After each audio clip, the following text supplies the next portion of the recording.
My name's Robert Pfeiffer, and I'm a research physicist. As you can see from the title of my presentation, from practicing medicine to particle physics, I kind of took a bit of an unusual way around getting here.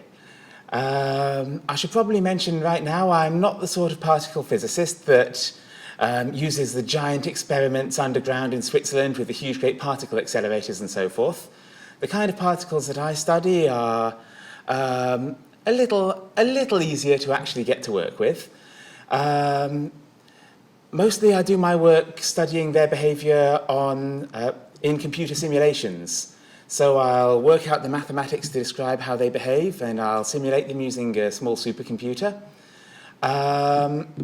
There's a couple of teams around the world that have got experiments with these particles in them as well, so it's always good to be able to touch base and see if what they're seeing matches what I expect they ought to be seeing. But that's kind of the end of the story. So let's back up right to the beginning and see how I ended up getting where I am today.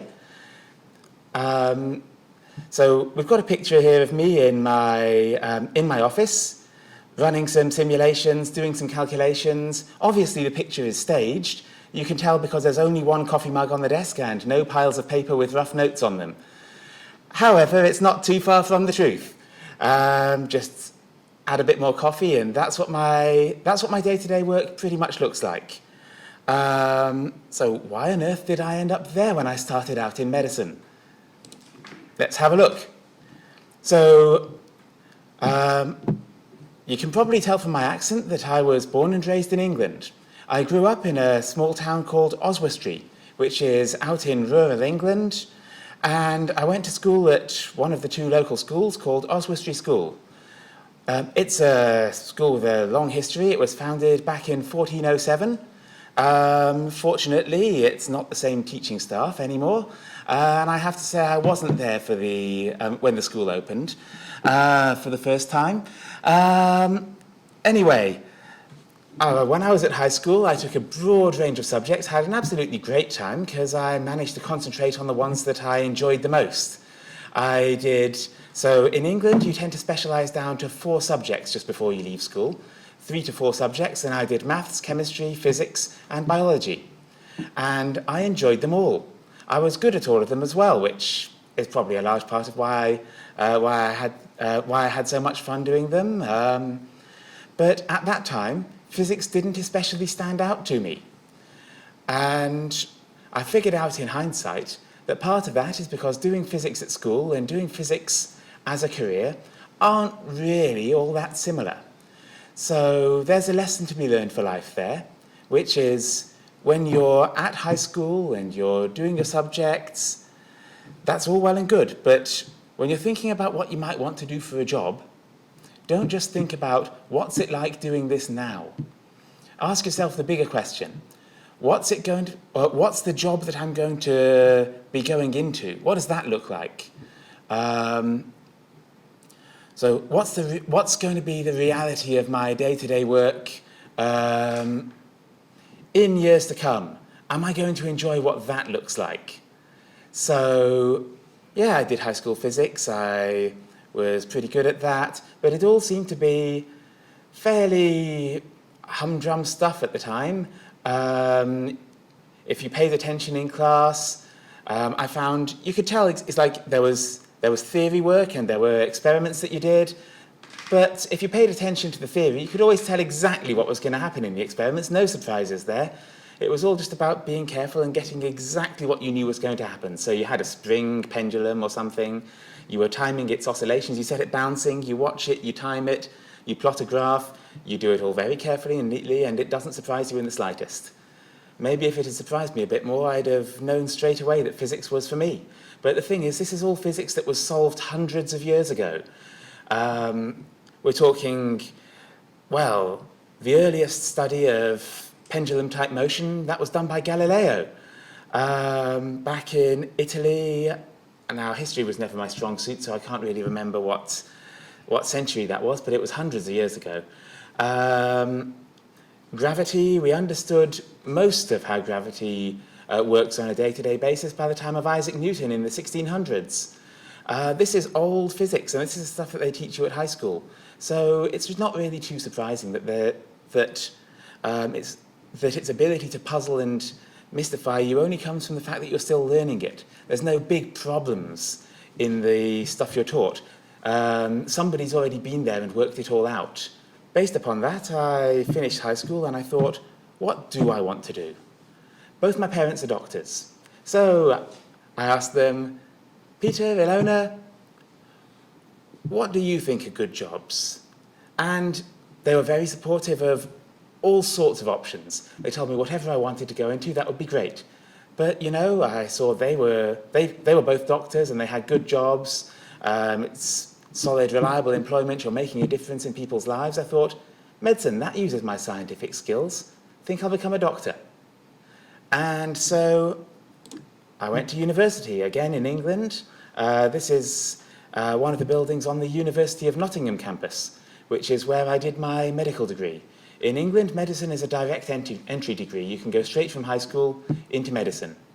So I spent the next five years of my life at the University of Nottingham studying medicine, where I learned that the number one skill you need to be a good doctor is the ability to remember huge amounts of information. Textbook after textbook after textbook. You have to understand things as well. You have to understand things like how drugs work and how they're eliminated from the body, so that you can be a safe prescriber of medicines. If you understand how the human physiology works, how the body works, then you're better placed to understand the diseases you're studying and the treatments that you're going to be prescribing for people. But most of all, medicine involves memorizing vast quantities of material and being able to reproduce it at need. So someone comes into you with a strange collection of symptoms, you sort of scratch your head a little bit, write it all down, ask them probing questions, and once you've figured it out, once you've got all the details, you can look at this list of symptoms, the results of what you found when you examined them, and in an ideal world, it's all pretty cut and dried, and you go, you have condition X. And after that, it's all very straightforward because we know how to treat condition X, whether it's a heart attack, a pneumonia, whatever. So you just treat them for this condition in basically the standard textbook way of doing so. And things only really become challenging if things go wrong. So 5 years later, I finished my medical degree and I went to work at a selection of different hospitals in the Nottingham area, one of which is shown here, Queen's Medical Centre. It's basically a great big monolith of a building built in the 1960s. Floor-to-ceiling wards and operating theatres. I worked as a doctor there and other hospitals in the Nottingham area for about 1.5 years. This was enough for me to really get an idea of what it was actually like working in medicine and to discover that a good doctor, most of the time, when you're a junior doctor, you're not being employed, by and large, for your creativity. And this is a good thing. Suppose you go into the emergency department and you've got a broken leg, and it's just sort of nice, simple break, nothing too bad, doesn't require surgery or anything. The last thing you want is a creative doctor. You just want someone who's going to look at your x-ray, go, yep, that's broken, we want to put you in a cast, and we'll see you in 6 weeks in clinic when things start to heal up. What you don't want is someone going, yeah, it's broken, we can put you in a cast, but I've got a great idea, why don't we try this instead? I don't know about you, but that would have me running out of the department, even if my leg was broken. So medicine is a lot about learning, understanding, and then doing the tried and tested things that are safe and successful. I'd always had a bit of inclination towards problem solving, wanting to try and get to the bottom of how things worked, why they were the way they were. So I naturally gravitated towards two particular areas of medicine. First, there was psychiatry, because we really don't understand how the human mind works. It's still a bit of a mystery, really.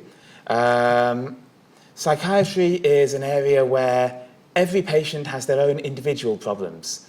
And so for each person, you have to address you have to address them uniquely. And emergency. Emergency was the other area I gravitated towards, and that's where I actually worked most of my time in medicine, because you never know what's going to be coming through the door. Sure, you get the broken legs, the vomiting infants, which are all fairly straightforward. Then you get the people coming in with mystery diseases, life-threatening mystery diseases quite often, and you're there at the door, you're the first person they meet, and you've got to solve this problem. You've got to figure out what on earth is going on. And it's usually not clear-cut. There's no one there with the answer for you saying this patient has been diagnosed with a heart attack or whatever. You've got to work it out. And that's what I found most interesting. So I ended up in problem solving in medicine. But, well, I stayed in that for a year or two, and then I got bored. It wasn't the sort of problem solving, the sort of creativity that I was looking for. People still have a bit of trouble believing that, you know. They've seen all the shows like House and so on, and they're like, you got bored of that? Each to their own is what I figure. I wanted something that challenged me every day to try and work out what was in front of me in ongoing, deep, puzzling problems. I wanted to solve problems no one had solved before. And round about this time, I started reading a lot of popular physics books.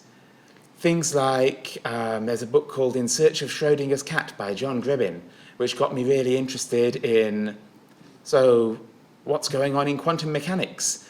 This strange area of physics where particles behave in peculiar and unexpected ways, where they can appear as if they've been in two places at once, or whether they behave a bit like a particle but a bit like a wave, and all these other mysterious things, cats that are alive and dead at the same time. I wanted to understand what on earth this was all about. I read a book on relativity, so there's been a number of books written over the years, popularizing general relativity. Even Einstein wrote one. His has more equations in it than most popular physics books today, but it's not a bad book. And so I tried to get my head around relativity and how space and time are interconnected in fundamentally peculiar, in a fundamentally unexpected way. And I discovered I really loved all this. This was stuff that wasn't obvious, hadn't leapt out at me in high school, was stuff that I was having to get my head around new ideas. Things about the universe that weren't obvious, but could be detected if you figured out where to look. And that's when I decided I wanted to get into physics. Try and understand a bit more about how the universe works. Now, this is a nice slide I've got up here. It's a view from the Hubble Space Telescope.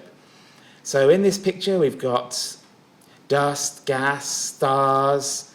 It looks like there's a small planet or an asteroid crossing across the field of view there, with like partly illuminated from one side. I'm not entirely sure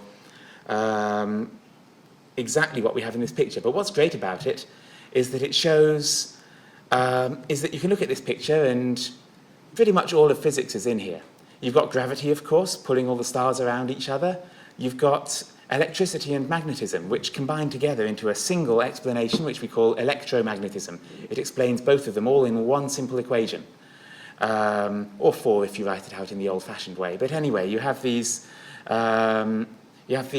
simple set of equations that explains how electricity, how magnetism, how light work. You've got nuclear explosions going on in the heart of every single one of these stars. All of physics is in this picture. And we understand how a lot of the pieces work, but we haven't been able to put them all together. Some of the fundamental laws of physics, the things right at the heart of how everything works, don't seem to be compatible. They don't fit together. Electricity and magnetism we have a good description of that. We have a good description of gravity as well. But the two don't seem to connect. Simply won't connect. Quantum mechanics works with the electricity and the magnetism, but not with the description of gravity. So something is wrong there, either in our understanding of gravity or our understanding of quantum mechanics, which is the science of the very small. So gravity works on big scales. We're talking about whole planets attracting one another for the most part. Electromagnetism works on the very small scales. You can see this because if you've got a piece of metal, you can pick it up with a magnet the size of your hand, when the entire planet pulling in the other direction with gravity can't overcome it, can't overcome that magnet. So you've got a small magnet beating a huge, great planet, different scales. And we can't seem to get these things to reconcile. We can't come up with a single explanation that explains all of electromagnetism and all of gravity. And it's big questions like that that got me interested in science, got me interested in physics again, got me asking, why does the universe work the way it does? And maybe, just maybe, can I figure out how some of these problems can be solved, how we can put some of these pieces together and make something that actually explains all of this, or at least help a little bit along the way. Now, the great thing about physics is the more you get into it, the more you discover there is that we don't actually know. So I went back to university. I had the best holiday job ever. During the inter-semester breaks, I'd fly back to England and work as a doctor. Then I'd fly back over here to Australia, which is why I decided to do my physics degree. And I'd study physics at the University of Queensland in the summer. So, moved over here to Australia to study physics. And there on the left is the University of Queensland. That's the front entrance to the university, the big old sandstone campus building. And that's where I did my PhD. So a PhD is basically a big 3 to 4 year research project, studying something that no one has actually studied before. No one knows the answer. It's a problem that's, people have got a rough idea maybe, by and large, how you might go about finding it, but no one's actually done this yet, and there's bound to be hurdles along the way. So I studied a type of particle called anyons. Now, anyons are weird little particles. They don't occur naturally, and they can only live in 2 dimensions, so on surfaces, like the surface of a table. If you imagine, say, a bunch of ball bearings rolling around on the surface, they've got access to 3 dimensions. They can roll around on the table, or you can pick them up off the surface, and that's taking them up into the 3rd dimension. Anyons are trapped in surfaces, and pretty unusual surfaces at that. You're doing things like, in the experiments, they have to do things like take a layer of lead, cooled down to temperatures where it becomes an exotic phase of matter called a superconductor, with really thin little iron wires on top, and the anyons appear in the wires. So quite demanding and exotic experiments at a few degrees above absolute zero. Basically, they look just like particles. We call them quasi-particles because there's no such thing as a fundamental anyon. You can't pick up a particle and go, this is an unsplittable anyon, the same way, like in theory, the electron certainly seems to be unsplittable. Anyons are something that we see sort of appear as things that look exactly like particles, but they're just trapped on these surfaces. And they're what I study, because we really know very little about how they behave. We can create the situations where anyons pop into existence on these surfaces, but we really don't know. And we know how to explain how 1 or 2 of them behave, and we kind of roughly have ideas how to describe what happens if you have huge numbers of them, as in millions, and you just look at the general effective behavior of all of them together. But in between, they do really weird stuff, and we kind of really don't know how to explain what they get up to. So I did my PhD at University of Queensland on trying to understand these particles a bit better, develop techniques for actually studying them, which nobody had actually developed these techniques before. So I developed new techniques to study these particles in situations nobody had been able to study before, worked out how we expected them to behave. I was solving problems no one ever had. And that's what gets you your PhD. I should mention, PhD is a little bit down the track. You do finish high school, you do a degree, you do your undergraduate degree, and that's usually where you discover if you're going to like a subject like physics. And then you go on into your PhD, which is where you do your own new groundbreaking stuff. And I got to travel all over the world doing this. In the middle picture there, that's a research institute called the Perimeter Institute in Canada. I worked there for 3 years, just got back actually. And so that was a really nice place. They've got cutting-edge researchers in all areas of physics collected there. Basically, just seeing if they put enough researchers together, will we share ideas and come up with something completely new and unexpected? It's not just about doing science experiments, it's about doing an experiment with people as well. See what happens. And then I moved back here to Macquarie University, and that's the picture there on the right. I took up my position here at Macquarie a year ago, and I've been basically carrying on with this research, studying anyons. So what do I actually do when I study anyons? There's kind of two bits to it. There's the mathematics, and I'm sure all of you have run into algebra at high school. There's a limit to, well, it's like algebra is all well and good when you're working with things that can be written in a straight line. Equations run from left to right across the page. They're linear. But I'm studying particles that move around in 2 dimensions. And so I'm kind of butting up against the limit of what you can do with just algebra written in letters. Most of my maths is actually done using a system where pictures, diagrams, are actually an intrinsic part of the calculation. And it runs across the page, down the page. I draw my calculations. I use these calculations to work out how I'm going to simulate the particles. And I plug it into my supercomputer, and I come up with pictures like the one on the right. And a lot of this diagram, we knew exactly what was going to be there. I've been able to label most of the areas as to what's going on. Things like the rho equals 0 means no particles. Rho equals 1 means every location is chock full of anyons. 0.5 means it's half full of anyons. There's a couple of others areas there where we know what's going on. And then there's a smudgy area, sort of low down at the right-hand side. And honestly, nobody knows what's happening there yet. I've got a few ideas and I'm starting to investigate, but this is something completely new. These particles are doing something completely unexpected, and when we figure out what it is, we'll know if it's going to be useful for anything. And that's my job right now. Look for new and interesting behaviors, particles doing things that we don't know what they're up to, figure out what they're doing, is it useful? Can we learn anything about the universe from this?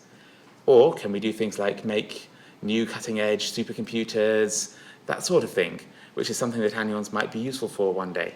Anyway, that brings us full circle back to me in my office doing physics. So that's my story, and that's how I got to where I am today. What you guys really want to know right now, I guess, is how do I tell if physics or if medicine is a good idea for me? How can I tell what's the right direction for me to go in when I leave high school? How can I avoid spending number of years going down the wrong career path? Well, let me tell you right now, there's no wrong career paths. There's just something that took you a bit of time to realize it's not what you want to be doing next. So I did medicine, and in the end, it worked out great for me. It wasn't what I wanted to do for the rest of my life, but it enabled me to get where I am today. So here I am now doing physics in Australia because I did medicine, and I was able to put myself through university a second time in Australia and do physics. So let me see if I can just suggest a few things that I think might be pointers as to where you might want to end up. Start off by looking at what the actual job you're going to end up in involves from day to day. So I like problem solving. I like figuring out answers to questions. And I like solving things that nobody's got the answer to yet. So obviously physics is a good choice there. I'm trying to figure out questions about the universe that nobody has solved. And sure, people have been looking for a couple of 100 years, but the thing is, each new generation of physicists builds on what's done before. We're making steady progress. So just because no one solved gravity yet doesn't mean that it's going to stay unsolved. It just means that maybe we need to build on what we've already done, and maybe this generation is going to be the generation of physicists that solves it. that would have been a way to predict maybe that I would have ended up in the emergency department or in psychiatry, because both of these are real problem-solving areas of medicine. But now, how can you... So that's how I'd say that'd be a good pointer, that you want to be in some sort of area that, if you like solving problems, seriously think about some sort of research, whether it's physics, chemistry, biology, zoology, anything. If it's science and it's study and it's research, you'll be solving problems. Now, medicine, I can tell you, if you're somebody who loves having knowledge at the tip of their fingers, solving problems by pulling stuff out of a huge list of things, a huge amount of things you've learnt, information you've filed away, if you like seeing and talking to people, figuring out what's wrong and helping sort that out on a day-to-day basis, then medicine might be a good career for you, because pretty much every day in medicine you're meeting people, like new people with new problems, and trying to sort them out for them, trying to put things right. And more often than not, you succeed. There's not so much breaking new ground, it's more a matter of figuring out how to use the solutions that people have already come up with. Figure out, where does this person fit into the grand scheme of things? How do I solve their problems? And then you come into if you want to, you can come into developing new things at a much later date. The more senior doctors, the consultants, the professors, they're the ones who tend to approach things in new ways, based on years, decades of experience. They've seen what works, they've seen what doesn't. And they've seen so many different things that they start to put things together in new ways, and very carefully, very cautiously, because you're playing with human lives here, come up with new solutions to old problems. And it's for good reason that that research, that development of new things in medicine is done by the people with the most experience at the very sort of later on in their careers. The heads of the clinical groups and the research groups. So look at what a job involves. Ask yourself, what do I want to do on a day-to-day basis? Do I want to be always in contact with people? Do I want to be working with maths? Do I want to be indoors, outdoors? Do I want to work with, so I said, people, maths, animals, computers? Look at the things you'll be doing on a day-to-day basis. Do you like a job that's hands-on or cerebral? I do a lot of sitting at the keyboard, programming and thinking and pen and paper maths. There are other physicists, colleagues of mine, who do a lot of work in laboratories, messing around with hardware, setting up experiments on like great big laboratory benches, laser tables. I should have included a couple of pictures of that, actually, because they have all the really showy stuff. Think about what you want to do on a day-to-day basis, and then look for a job that matches that. And talk to people about it. Ask people what their people who do it for a living. I think what's your job actually like? What are the best bits? What are the worst bits? And try and match up with what you enjoy. And yeah, that's really a good way to go about looking for things. And then try and check it out. Try and actually find an opportunity to go and see this job in action. Most jobs, a lot of jobs you won't be able to do them, won't be able to try them out whilst you're still at school, or still at university for that matter. But you'll have the chance to shadow people, to follow them around and see what the job's like, even just a weekend, well, not a weekend, even just like a couple of days during a week, during a holiday sometime. It's time well spent, especially if it helps you find the job that's going to make the rest of your life just a heap of fun. These are just the credits for the images I've used. Better get those on record for the video when we upload it to the web. And that's that. So I'll stop there and I'll see if you guys have got any questions for me.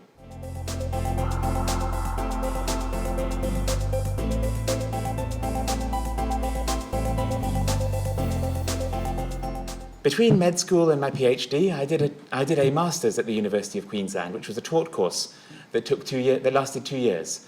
Whilst I was doing that, there were a couple of people going through doing honours years, which is the final year of your undergrad, if you take the 4-year course, which is necessary if you want to go into physics.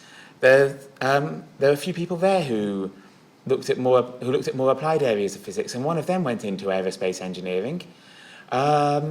He actually went to work for the Australian Defence Force. So he's at the University of New South Wales at the Australian Defence Force Academy in Canberra. So they've got a branch out there in Canberra.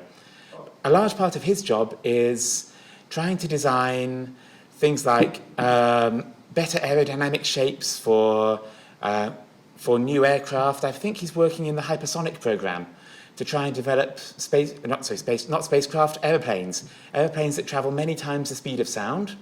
And so he'll work with the design of what the bodies and wings of these airplanes should look like, and then he'll put them in a wind tunnel and subject them to sudden blasts of really high-speed gas and take images and see where they heat up and where the gas flows and try and improve that.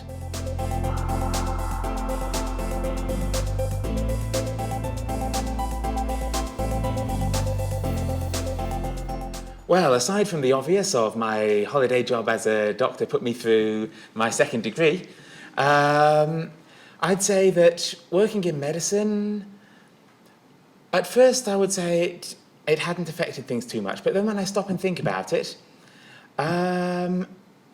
what it did was it gave me a lot of practice holding a lot of seemingly conflicting things in my mind at once and trying to fit the pattern together. So when you have a patient come in and you can't figure out what the heck is wrong with them, often physics is like that. You have a lot of things that don't quite make sense, and you just got to figure out how to look at them from a different angle and make it all click.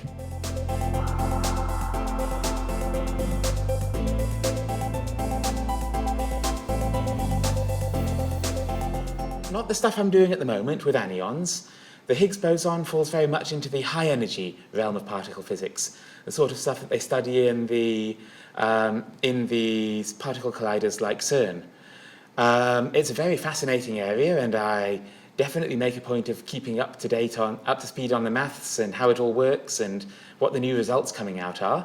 I'm very excited about all of that, especially the fact that of all the things we've seen, the only one that's, of all the things we expected to see, for the longest time, the only one that popped out was the Higgs boson.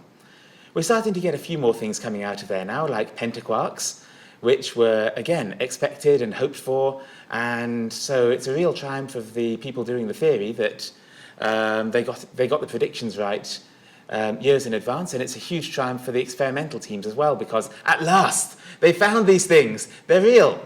It means that our understanding of the way that the universe works is pretty much spot on as far as it goes.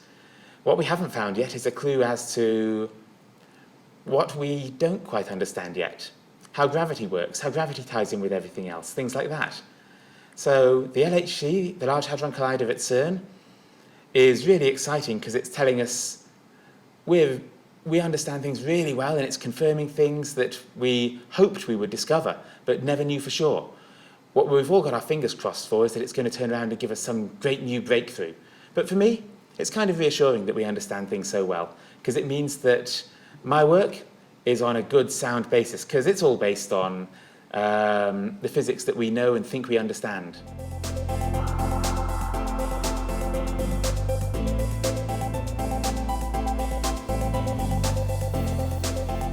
So that's an interesting one, because at first glance you'd be like, that seems a long way away from the day-to-day. When was the last time I ran into a pentaquark walking down the street? However, it actually influences our lives in a surprising number of ways, because by understanding more about how the universe works, we come up with this understanding of these laws of nature and how things behave, and then we come up with ways to use that. So examples would be, by better understanding how the electron behaved, we came up with things like silicon semiconductors. At first it was just transistors, and people thought, well, that will mean we stop having to use valves in our radios. They'll get smaller and they won't take half an hour to warm up. Sure, this was true. And At the time, nobody saw, at least not right away, that this would lead to computers, or that computers would lead to the modern technology that we have now, where I'm sitting here in a room in Macquarie University, and I'm talking to you guys out in your various high schools, and everything's being recorded digitally again, using silicon semiconductor technology, and it's going to be stored in some mysterious nebulous storage location called the cloud. YouTube, actually, to be a bit more specific. But people all over the world can then access this later and view this in the comfort of their own homes. And all this has come about because we understand how electrons and how silicon atoms behave. Now, the higher the energies you study things at, the more exotic the particles become, like the Higgs boson, for example. But also, the payoff gets bigger and bigger. Right now, the Higgs is purely discovery experiments. We found the Higgs, we want to know more about what it looks like, what it does, but at the same time, it's the origin of mass. Suppose that you were driving along in your car on a highway, and suddenly the computer on board your car detected you were about to crash because the vehicle in front of you had come to a complete halt. Now, this is purely speculative sci-fi stuff here I'm going to come up with, but suppose we had complete control over the Higgs boson, and at the flick of a switch or at the change of a circuit, we could just turn off all mass in our car. We would weigh nothing when we crashed. We wouldn't get hurt. We'd probably just bounce off the vehicle in front. And then when we came to a halt, we could turn the Higgs field back on and be back to normal. Now, right now, that seems like crazy fantasy. And quite possibly it is. For every wild sci-fi idea someone comes up with, for every 10 that someone comes up with, or 100, maybe one of them makes it through into reality. But hey, suppose it was that one. So yeah, we've got computers, we've got the internet, we haven't got, thank goodness, giant killer robots trying to take over the world. Yeah, so who knows what'll come out of the Higgs? Chances are it'll take a few decades before we get any new developments, and they're going to be big and clunky at first. The first computer was way less powerful than your mobile phone, and was the size of a small building. Well, that's the one that's popularly called the first computer. Was that ENIAC? There's some debate about it now because they're finding out about secret ones that were developed during World War II, but that's another story.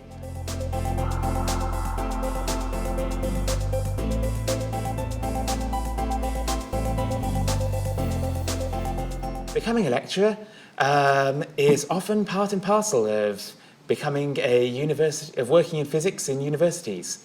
The typical career path, once you finish your PhD, is that you spend some years immediately after your PhD often working in pure research. So this is usually a position called being a postdoc or a postdoctoral researcher. That's what I'm doing at the moment. You have opportunities to teach, but usually the main emphasis is to continue developing your cutting-edge research, your new stuff, the new ideas that you develop. As you become more senior, you tend to mix in a bit more teaching with this as well. And usually as well, this is part and parcel of this is, as you become more senior, you get positions that include both teaching and research, and you tend to settle down. So instead of traveling all over the world like I have, from Brisbane to Waterloo in Canada, then back here to Macquarie, you tend to settle down in one location and become a member of the teaching staff there. And so yes, this is something that I would very much like to do in a couple of years' time maybe. I'm on a very nice research fellowship at the moment, but after that I will definitely be looking for teaching and basically lecturer positions. I say teaching, what I mean is being a university lecturer. I also teach PhD students. I've got one at the moment and a couple more whose applications are being processed. So yeah, I teach people who've finished their undergraduate degrees, and in a couple of years' time, I'll probably be teaching undergraduates too. Thanks, everybody. You've been a fun audience.